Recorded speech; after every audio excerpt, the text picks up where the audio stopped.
Hitting the campaign trail, President Trump will rally this evening in Missouri as President Obama campaigns in Pennsylvania. Last night, the commander-in-chief slammed his predecessor. Listen to this. Remember when President Obama said you can't have manufacturing jobs anymore?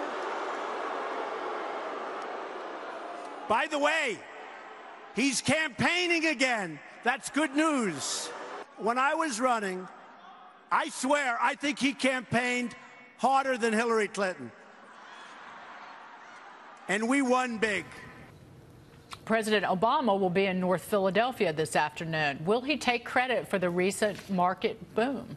He kind of did when he spoke for the first time since President Trump got elected. Here to discuss, Antjuan Seawright, former Hillary Clinton campaign advisor, Blueprint Strategy founder and CEO.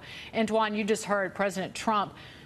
What do you expect to hear from President Obama as he keeps campaigning for the Democrats? I think we expect to hear from President Obama what we've been hearing from Democrats across the country, and that is that America's in a battle for her soul and we cannot afford to lose. At the end of the day, I think most people would agree that things are not where they need to be in this country. The idea of the American experience for some doesn't look like what it looks like for others, and that's why you see Barack Obama on the campaign trail. I'm sure that's why you'll see Michelle Obama on the campaign trail. That's why we have to have all hands on deck as Democrats, because this is an election that will literally determine the next decade of politics in our country. Emily, listening to President Obama in the speech that he gave, the most recent speech that he gave, he literally was taking credit for the recent expansion. And I have said, listen, the market rally started in 2009. This economy came out of a recession in 2009. He was the president of the United States then, but we have reached a higher growth plateau. And that is kind of exceptional and rare.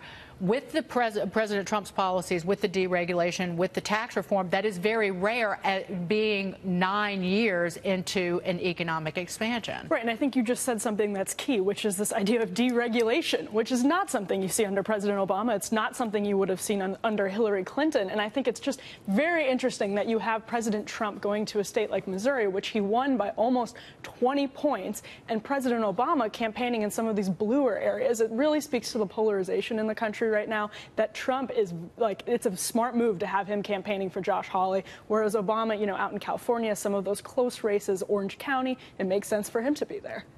And I think if you look at it... Go ahead, Antjuan. Yeah. Look, I think the previous guest is a bit off on her facts. Donald Trump won Pennsylvania. The fact that Barack Obama is going to campaign in Pennsylvania says everything about where we are in terms of our politics in the country. At the end of the day, is he going to go to Missouri? Is President Obama going to help Claire McCaskill? I don't know. We don't know. What I do know is Donald Trump poll numbers are on political life support, and you have some Republicans, like in Florida, and a number of places where Republicans need to win, they will be running full steam backwards away from President Trump. And I think that was true in 2010 and 2014 for Democrats. And so at the end of the day, I think this election, more so than any election we've had in a long time, will be determined by the mood of the country and on issues, not on the emotions of voters.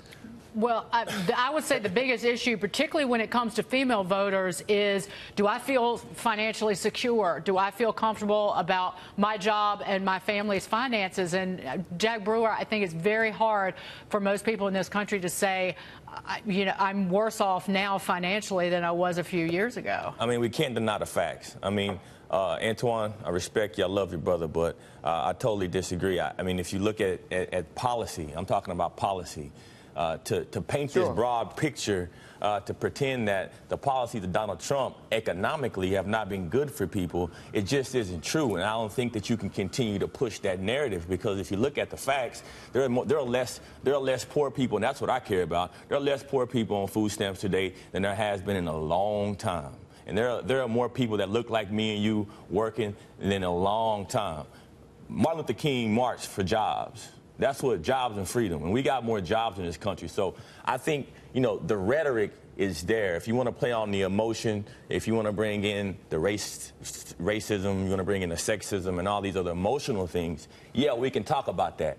But if you're talking about pure policy, How can you ignore that when the deregulation has clearly made an impact on this economy? The tax reform has clearly made an impact on this economy. I mean, if we would have talked about having 4% growth 3 years ago, we would have been laughed at. I know I wasn't expecting it, and now we're seeing it. I mean, so let's just keep it real and at least be honest about the situation that we are in as a country.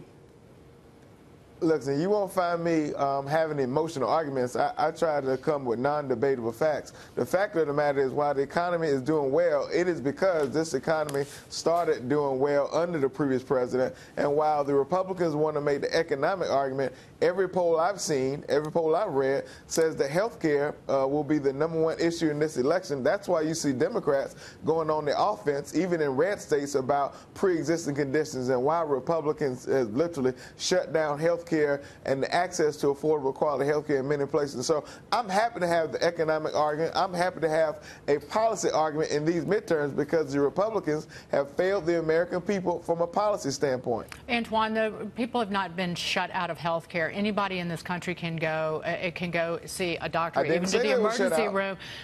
This is an issue about health insurance and how we handle health insurance. And in fact, the Republicans have rescinded the individual mandate, so people are not forced to buy health insurance if they don't want to.